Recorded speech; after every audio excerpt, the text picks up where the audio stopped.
예. 아직 여러분들이 책을 못 구했기 때문에 그냥 책 설명을 좀 할게요.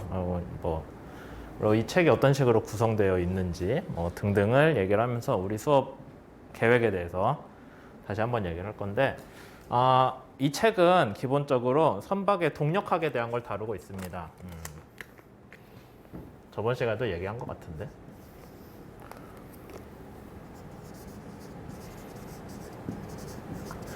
선박 동력학은 크게 조종이랑 내항으로 나뉘어요. 그냥 알아만 두세요. 그래서 선박이니까 물에 떠 있는 거 기준으로 얘기할게요. 왜냐하면 물에 떠 있는 애는 조종 문제랑 내항 문제가 같이 나오고요. 물 저 밑에 있는 잠수함은 기본적으로 내항이라는 걸 고려할 필요가 없죠. 왜냐하면 수면파랑 상관이 없잖아, 잠수함은. 그래서 아무리 위에 폭풍이 쳐도 저 물 아래 그냥 조용히 있으면은, 물 아래에서 잠수하고 있으면은 수면파 영향을 안 받거든요. 그래서 걔는 내항 문제가 없어요. 그 대신에 조종이 그냥 배랑 좀 다른데, 그냥 배는 수면상을 움직이기 때문에 기본적으로 삼자요도거든요.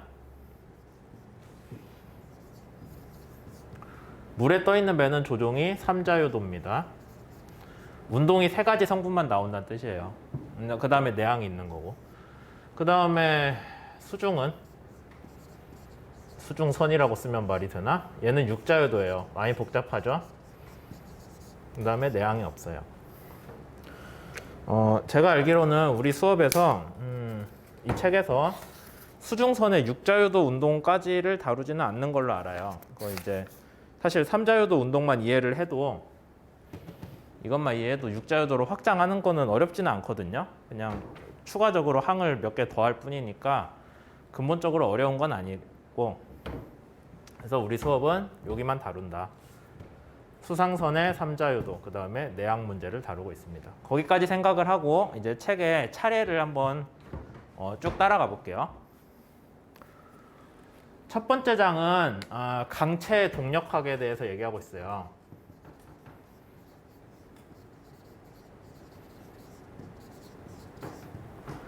여러분들이 강체라는 말 어디서 처음 듣냐면은 동력학 수업에서 처음 듣죠. 강체 뜻이 뭐냐면은 변형이 없는,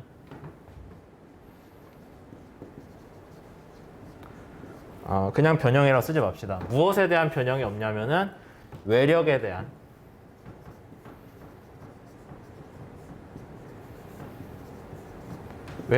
변형이 없는 물체가 강체죠. 왜 강체라는 말을 굳이 들고 왔냐?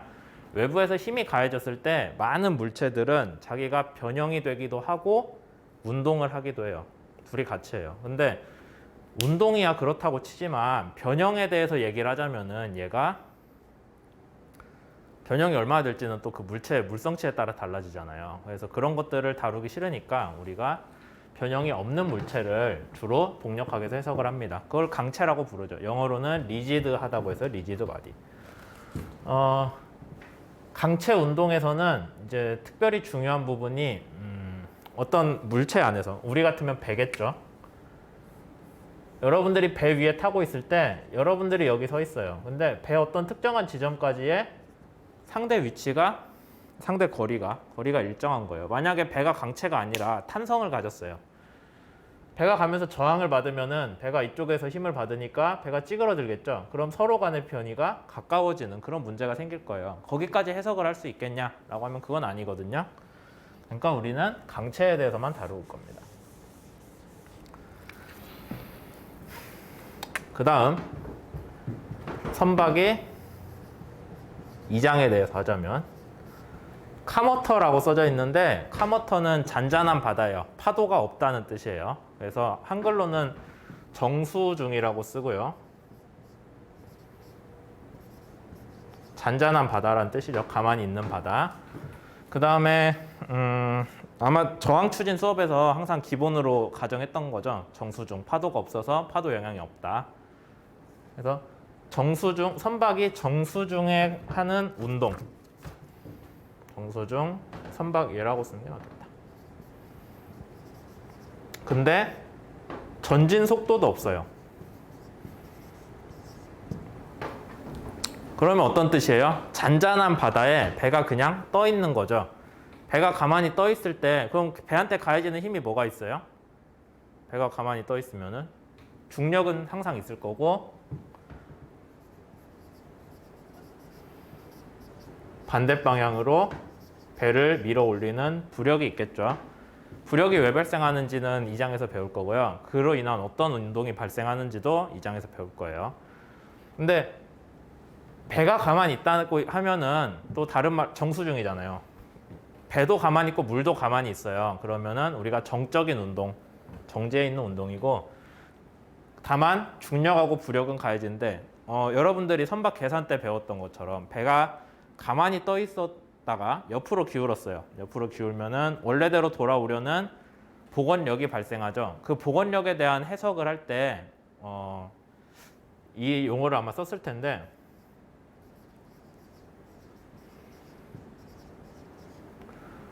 물에 대해서 정력학적인 관점에서 해석을 해요. 흐름은 없어요. 물이 흐르진 않는데 그냥 배가 기울면은 정력학적인 관점에서 복원하는 모멘트가 발생한다. 그거를 아마 여러분들이 수업 때 배웠을 때 하이드로스태틱 커브, 하이드로스태틱 계산 그런 말 했을 거예요. 하이드로라는 게 물이고요. 그 다음에 스태틱스는 여러분들이 1학년 2학기 때 배운 과목 이름이죠. 정력학. 그래서 물에 대한 정력학에서 수정력학이라고 합니다. 하이드로란 단어는 뭐 많이들 쓰잖아요. 하이드로 펌프라고 하면 물 펌프로 우리가 번역을 하기도 하죠. 그래서 하이드로라는 게 물을 뜻하고요. 그 다음에 3장은 똑같아요. 선박의 정수중 운동인데 포워드 스피드, 그러니까 전진 속도가 있어요. 배가 앞으로 가고 있을 때 정수중에서 그럼 배가 앞으로 가고 있으면은 배가 이렇게 앞으로 가고 있으면은 뭐 그냥 앞으로 갈 때는 우리가 저항 추진이죠. 말 그대로 뒤로 저항을 받고 앞으로 추력을 내는 그런 건데 단순히 이때 말고 이제 방향타를 꺾었어요. 그럼 방향타가 이렇게 유동의 흐름을 바꿔주니까 그 방향타로 인해서 뭐 이런 식으로 양력이 생기겠죠. 그러면은 배 꽁무니에 양력이 발생했으니까 배가 돌아가는 힘을 받겠네요. 그럴 거 아니에요? 모멘트죠. 정확히 얘기하면 돌아가는 모멘트를 받을 거예요. 이런 것들에 대한 분석을 각각 성분별로 분석을 하는 게 3장에서 해요. 그래서 얘는 어떻게 부르냐? 하이드로 스태틱이 아니라 전진 속도가 있으니 하이드로 다이나믹이잖아요. 다이나믹이긴 한데 사실 하이드로 다이나믹이라고 하면은 거의 모든 그 물의 유동 현상을 다 포함하는 거거든요. 저항 추진, 내항도 사실 물이 움직이니까 하이드로 다이나믹이죠. 조종도 하이드로 다이나믹이고. 그래서 그냥 하이드로 다이나믹스라고 하진 않고 여기에서는 그 중에서 조종만을 다루겠다. 매뉴버링은 조종이라고 해요.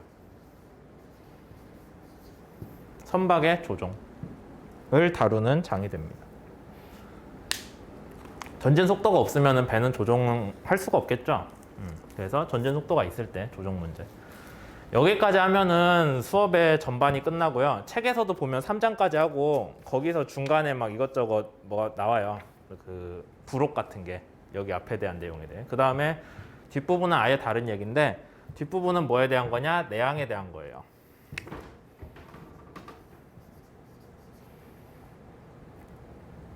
일 1장은 딱히 조종은 아니다 생각해보니까 2장도 딱히 조종 아닌데 그러고 보니까 왜냐하면 하이드로 스태틱은 조종에서 다루는 게 아니라 내항에서 다루는 문제거든요. 생각해보니까 3장만 조종이에요. 그 다음에 4장, 5장은 내항. 근데 정 따지자면 2장도 내항에 포함은 돼요. 왜냐하면 조종에서는 복원력을 전혀 생각을 안 하거든요. 요새는 조금 하긴 하는데 수업 때 기회 되면 얘기할게요. 근데 기본적으로 조종은 복원성에 대한 고려는 하지 않아요. 근데 내항에서는 해야겠죠. 복원성이 있어야 배가 다시 파도에서 움직였다가 원래대로 돌아오니까. 하여튼 그러고 4장은 수면파입니다. 4장에서 다루는 거는 수면파 중에서 여러분들 수면파 뭘 배웠나 옛날에? 선박 유체나 아니면 저항 추진 조파 저항 할 때 좀 배웠죠. 수면파. 뭐 포텐셜 유동으로 해석을 하고 사인파 모양으로 나오고 뭐 스톡스 웨이브 등등 했을 거예요. 근데 그 수면파를 조금 더 실제 바다에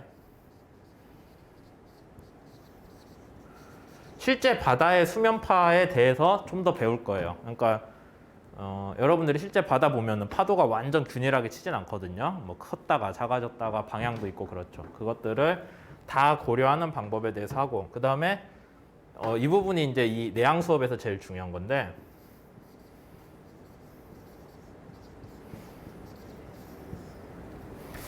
파도로 인한 힘을 계산하는 방법을 배울 거예요. 왜냐하면 이제 우리가 저항 추진까지는 파도가 있지 않았어요. 정수 중에 배가 갈 때 파도를 만들었죠.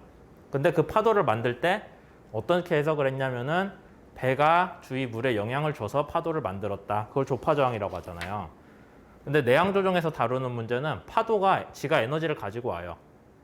운동량을 가지고 와서 배를 쾅 하고 치면은 뭔가 운동량이 배에 전달이 됐죠. 그래서 배가 힘을 받아요. 그런 부분을 해석을 할 때 실제 바다의 수면파는 어떤 식으로 오고 걔네들이 갖는 에너지는 어떻게 된다. 아니면 걔네로 인해 발생하는 힘은 어떻게 된다라는 걸 먼저 배울 거예요. 그러고 그게 실제 배에 가해질 때 배에 가해지는 파도로 인한 힘,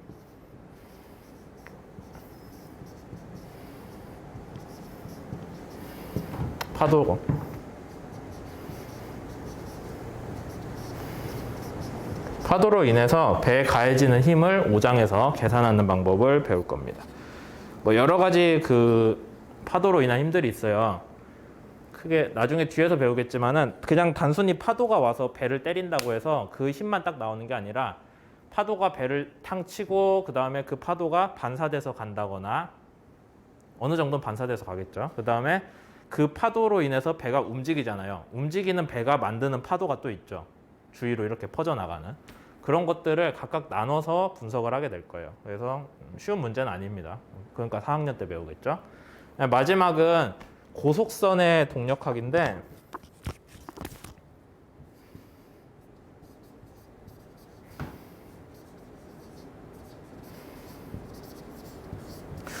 아마 제가 수업 진도상 저거를 다룰 수 있을지 없을지 모르겠어요. 그 다음에 조금 다르거든요. 앞에 있는 내용이랑. 고속선은 그냥 빠른 배가 아니라 빠르게 가면서 빠르게 가기 위해서 배의 자세가 좀 적극적으로 변해야 되는 배예요. 빠르게 가기 위해서 자세가 적극적으로 변해야 된다는 뜻이 뭐냐면은 원래 저항 추진 때 배웠는데 배가 이렇게 이게 배라고 칩시다. 그 다음에 수면이 있어요. 그럼 얘가 많이 잠겨서 가면은 물이랑 닿는 면적이 넓으니까 점성 저항도 클 거고, 그다음에 물에랑 이 수면에서 물에 대해서 수면 면적이 크기 때문에 주위 파도도 크게 생길 거예요. 저항이 크다는 뜻이죠. 파도도 크고 점성으로 인한 마찰 면적도 크고. 그래서 고속선은 일반적으로 설계할 때 어떤 식으로든 수면에서 많이 떠오르게 해요. 그래서 물이랑 닿는 면적을 최소화하거든요. 그런 설계다 보니까 카모터에서 전진을 하고 있을 때 단순히 중력, 부력이 아니라 거기에 양력까지 추가로 들어가요. 속도로 인해서 발생하는 떠오르는 힘, 양력이 들어가고 그게 뭐 조종에 영향을 줄 수 있다. 아니면 양력으로 지지되고 있는 배가 파도를 만났을 때 어떻게 되냐. 그냥 일반적인 배랑은 좀 다르죠. 일반적인 배수량형 배랑은 좀 다른 그런 동력학 문제가 되기 때문에 6장에서 따로 다루는데 뭐 굳이 그것까지 다룰 이유는 없을 것 같아요. 우리 수업에서. 그렇습니다. 전체적으로 우리 수업이 교과서에서 이런 걸 다루고 있고요. 여러분들 보고 책을 사라고 할 수는 없으니까 이제 책에서 각 내용은 제가 정리해가지고 뭐 손으로 써서 스캔해서 올릴 건데, 올릴 건데 뭐 오늘은 1장 앞에를 할 거거든요. 앞 반절을. 근데 아직 못 올려가지고 제가 이따가 저녁에 올릴게요. 나중에 복습할 때 보시면 되겠죠. 뭐 그렇게 됩니다. 우선 여기까지 하고 저기 동영상 잘랐다가 계속 할게요.